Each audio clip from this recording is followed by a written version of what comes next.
ಮಾಜಿ CM S M Krishna ಅವರ ಪಾರ್ಥಿವ ಶರೀರ ಇನ್ನೇನು ಕೆಲವೇ ಕ್ಷಣಗಳಲ್ಲಿ ಬಿಡದಿಗೆ ಬರುವಂತದ್ದು. ಬಿಡದಿಲಿ ಅಂತಿಮ ನಮನ ಸಲ್ಲಿಸಲಿಕ್ಕೆ ಈಗ ಸಕಲ ಸಿದ್ಧತೆಯನ್ನು ಕೂಡ ಮಾಡಿಕೊಂಡಿರುವಂತದ್ದು. ಬಿಡದಿಯ ಬಿಜಿಎಸ್ ಸರ್ಕಲ್ನಲ್ಲಿ ಅವರ ಅಭಿಮಾನಿಗಳು ಜೊತೆಗೆ ಕಾರ್ಯಕರ್ತರು ಒಡನಾಡಿಗಳು ಅಂತಿಮ ದರ್ಶನ ಮಾಡಲಿಕ್ಕೆ ಸಕಲ ಸಿದ್ಧತೆಯನ್ನು ಕೂಡ ಮಾಡಿಕೊಂಡಿರುವಂತದ್ದು. ಇಲ್ಲಿ ಒಂದು ಟೆಂಟ್ ಅನ್ನು ಹಾಕಿ ಟೆಂಟ್ ಮುಖಾಂತರ ಏನು ಬರುವಂತ ಅಭಿಮಾನಿಗಳು ಅವರ ಒಡನಾಡಿಗಳು ದರ್ಶನ ಮಾಡಲಿಕ್ಕೆ ಸಕಲ ಸಿದ್ಧತೆಯನ್ನು ಕೂಡ ಮಾಡಿಕೊಂಡಿರುವಂತದ್ದು. ಬಹಳ ಪ್ರಮುಖವಾಗಿ ಈ ಭಾಗದಲ್ಲಿ ಹೆಚ್ಚಿನ ಸಂಖ್ಯೆಯಲ್ಲಿ ಅವರ ಅಭಿಮಾನಿಗಳು ಕಾರ್ಯಕರ್ತರು ಇದ್ರು. ಆ ನಿಟ್ಟಿನಲ್ಲಿ ಅವ್ರನ್ನ ಅಂತಿಮವಾಗಿ ನೋಡಬೇಕು ಅನ್ನೋ ಒಂದು ಕಾರಣಕ್ಕೋಸ್ಕರ ಹೆಚ್ಚಿನ ಸಂಖ್ಯೆಯಲ್ಲಿ ಕೂಡ ಇರುವಂತದ್ದು. ನೀವು ಕೂಡ ದೃಶ್ಯಗಳನ್ನು ನೋಡಬಹುದು. ಅವರ ಅಪಾರ ಬೆಂಬಲಿಗರು, ಅವರ ನೆಚ್ಚಿನ ಒಡನಾಡಿಗಳು ಅವ್ರ ಜೊತೆ ಒಂದಷ್ಟು ಕೆಲಸ ಮಾಡಿದಂತ ನಮ್ಮ ಜೊತೆ ಮಾಜಿ ಶಾಸಕರಾದಂತಹ ಸಿಎಂ ಲಿಂಗಪ್ಪನವರು ಕೂಡ ಇದ್ದಾರೆ. ಅವ್ರನ್ನೂ ಮಾತಾಡ್ಸೋಣ. ಸರ್, ನೀವು ಒಡನಾಡಿಗಳು ಎಸ್ ಎಂ ಕೃಷ್ಣ ಅವರಿಗೆ ಇವತ್ತು ಅವರು ನಮ್ಮನ್ನ ಬಿಟ್ಟು ಹೋಗಿದ್ದಾರೆ, ಏನ್ ಹೇಳ್ತೀರಿ ಸರ್? ಅವ್ರು ನಮ್ಮನ್ನು ಬಿಟ್ಟು ಹೋಗಿದ್ದಾರೆ ಅಂದರೆ ವಯೋಸಹಜವಾದ ಸಾವು ಅವ್ರಿಗೆ ಬಂದಿದೆ. ಇದ್ದಷ್ಟು ಕಾಲ ಭಾಳ ಗಾಂಭೀರ್ಯದಿಂದ ಒಂದು ಮರ್ಯಾದೆ ಕಾಪಾಡಿಕೊಂಡು ಬಾಳದಂಥವರು. ಎಲ್ಲೂ ಕೂಡ ಅವರು ವಿವಾದಕ್ಕೆ ಒಳಗಾಗಲಿಲ್ಲ. ಮುಖ್ಯಮಂತ್ರಿಯಾಗಿ ಭಾಳ ಯಶಸ್ವಿಯಾದರು. ಕೇಂದ್ರದಲ್ಲಿ ಮಂತ್ರಿಯಾಗಿ ಯಶಸ್ವಿಯಾದರು. ಮಹಾರಾಷ್ಟ್ರದಲ್ಲಿ ರಾಜ್ಯಪಾಲರಾಗಿ ಯಶಸ್ವಿಯಾದರು. KPCC ಅಧ್ಯಕ್ಷರಾಗಿ ಯಶಸ್ವಿಯಾಗಿ ಕಾಂಗ್ರೆಸ್ ಸರ್ಕಾರವನ್ನು ರಾಜ್ಯದಲ್ಲಿ ತಂದರು. ಭಾಳ ಸಂಭಾವಿತ ಮನುಷ್ಯರು. ಯಾರನ್ನೂ ಕೂಡ ವಿರೋಧಿಗಳು ಮಾಡ್ಕೊಳ್ಳಿಲ್ಲ. ಅಂಥ ಮಾತು ಅವ್ರ ಬಾಯಲ್ಲಿ ಬರ್ತಾನೆ ಇರಲಿಲ್ಲ. ಅವ್ರು ಯಾವುದೇ ಒಂದು ಹೇಳಿಕೆ ಕೊಟ್ಟರು ಕೂಡ ಅದರಲ್ಲಿ ನೀವು ಯಾವುದೇ ತಪ್ಪನ್ನು ಕಂಡುಹಿಡಿಯೋಕ್ಕಾಗ್ತಾ ಇರಲಿಲ್ಲ. ಅಂಥ ಹೇಳಿಕೆಗಳು ಅವ್ರು ಕೊಡ್ತಾ ಇದ್ರು. ಯಾವ ರೀತಿ ಇತ್ತು ಸರ್ ನಿಮ್ಮ ಅವರ ನಡುವೆ ಒಡನಾಟಗಳು? ನಾವು ಚೆನ್ನಾಗಿದ್ವಿ, ಭಾಳ ಚೆನ್ನಾಗಿದ್ವಿ.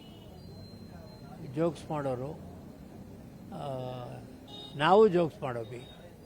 ಕೇಳ್ಬಿಟ್ಟು ಅದು ನಗೋರು, ಅದೆಲ್ಲ ಇತ್ತು. ಅವ್ರಿಗೆ ಹಾಸ್ಯ ಕಂಡ್ರೆ ಭಾಳ ಆಸೆ, ಸಂಗೀತ ಭಾಳ ಆಸೆ ಪಡೋದು.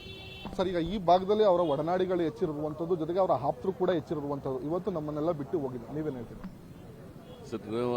ಮಾನ್ಯ ಶ್ರೀ ಎಸ್ ಎಂ ಕೃಷ್ಣಾಜಿಯವರು ಉಸಿರು ಮತ್ತು ದೇಹ ಮಾತ್ರ ಇಲ್ಲಿಂದ ಹೋಗಿರ್ತಕ್ಕಂಥದ್ದು ಇರಬಹುದು. ಅವರ ಆಡಳಿತ ಅವಧಿ ಒಳಗಡೆ ಅವರು ಮಾಡಿರ್ತಕ್ಕಂಥ ಕೆಲಸ ಪ್ರತಿಯೊಂದು ಮನೆ ಒಳಗೂ ಕೂಡ ಇವತ್ತೇನು ITBTಯನ್ನು ಅವರು ಸೃಷ್ಟಿ ಮಾಡೋಗಿದ್ದಾರೆ. ಸಾವಿರಾರು ಲಕ್ಷಾಂತರ ಕುಟುಂಬಗಳು ಅವರ ಹೆಸರ ಮೇಲೆ ಜೀವನವನ್ನು ಮಾಡ್ಕೊಂಡು ಹೋಗ್ತಾ ಇರ್ತಕ್ಕಂಥದ್ದನ್ನು ನಾವು ಇವತ್ತು ಭಾಳ ಹೆಮ್ಮೆಯಿಂದ ಹೇಳಬೇಕಾಗ್ತದೆ. ಆದರೆ ಅವರ ಒಂದು ಸಜ್ಜನ ಆಡಳಿತ, ಅವರ ನಡೆ ನುಡಿಗಳ ಬಗ್ಗೆ ಪ್ರತಿಯೊಬ್ಬ ರಾಜಕಾರಣಿಯರು ಕೂಡ ಅವ್ರನ್ನೇ ಮಾರ್ಗದರ್ಶಿಯಾಗಿ ತಗೊಂಡು ಕೆಲಸ ಮಾಡ್ತಕ್ಕಂಥದ್ದು ಇವತ್ತು ಬಹಳ ಮುಖ್ಯವಾಗಿರ್ತಕ್ಕಂಥದ್ದು. ನೀವೇನು ಹೇಳ್ತೀವಿ ಸರ್ ಇವತ್ತು ಎಸ್ ಎಂ ಕೃಷ್ಣ ಅವರು? ನಮಗೆ ಈ ಕರ್ನಾಟಕ ರಾಜ್ಯದಲ್ಲಿ ಇಂಥ ಮುಖ್ಯಮಂತ್ರಿ ಎಸ್ ಎಂ ಕೃಷ್ಣ ಅವರವರು ಇನ್ನೊಬ್ಬರು ಈ ಥರ ಒಂದು ಅವರ ಒಂದು ದೇಶದ ಪ್ರೇಮ, ರಾಜ್ಯದ ಪ್ರೇಮ, ಜನಗಳ ಪ್ರೀತಿ ಪ್ರೇಮ ಎಲ್ಲ ಬೆಳೆಸ್ಕೊಳ್ಳೋಕ್ಕೆ ಯಾರು ಇಂಥ ಸೌಮ್ಯವಾದಂಥ ಒಂದು ಮುಖ್ಯಮಂತ್ರಿ ಆಗಲ್ಲ ಅನ್ನೋ ಭಾವನೆಗೆ ನನ್ನ ಅವ್ರನ್ನ ಹೇಳಿ ಸಾಕಷ್ಟು ಎಲ್ಲ ವರ್ಗದವರನ್ನು ಸಮತೋಲನವಾಗಿ ತಗೋದಂಥ ಮುಖ್ಯಮಂತ್ರಿ ಧೀಮಂತ ನಾಯಕ ಅಂತ ಅಂದರೆ ಬಡವರಿಗೆ ಹೇಳಿಕೆಗೆ ಶ್ರಮಿಸಿದಂಥವರು ಎಸ್ ಎಂ ಕೃಷ್ಣ ಅವರು ಅಂತ ಹೇಳ್ತೀನಪ್ಪ ನಾನು. ಆಯಿತು, ನೀವೇನು ಹೇಳ್ತೀರಿ ಸರ್ ಇವತ್ತು ನಮ್ಮನ್ನು? ಭಾಳ ಕರ್ನಾಟಕದಲ್ಲಿ ಒಳ್ಳೆ ಮುಖ್ಯಮಂತ್ರಿ, ನಂಬರ್ ಯಶಸ್ವಿಯಾದಂಥ ಮುಖ್ಯಮಂತ್ರಿ. ಭಾಳ ಅವರು ಗೌರವನ ಯಾರೂ ಅವ್ರಿಗೆ ವಿರೋಧವಾಗಿ ಮಾತಾಡುವಂಥ ಇದಿಲ್ಲ. ಎಲ್ಲನೂ ಒಂದು ಒಗ್ಗೂಡಿಸ್ಕೊಂಡು ಹೋದಂಥ ಮುಖ್ಯಮಂತ್ರಿ ಬಗ್ಗೆ ಭಾಳ ಗೌರವ ಇದೆ ನನಗೆ.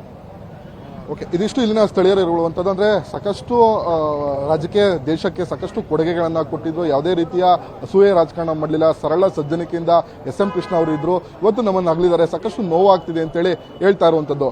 ಕ್ಯಾಮ್ರಾ ಪರ್ಸನ್ ಪ್ರಶಾಂತ್ ಜೊತೆ Praveen MH, power TV, Bidadi.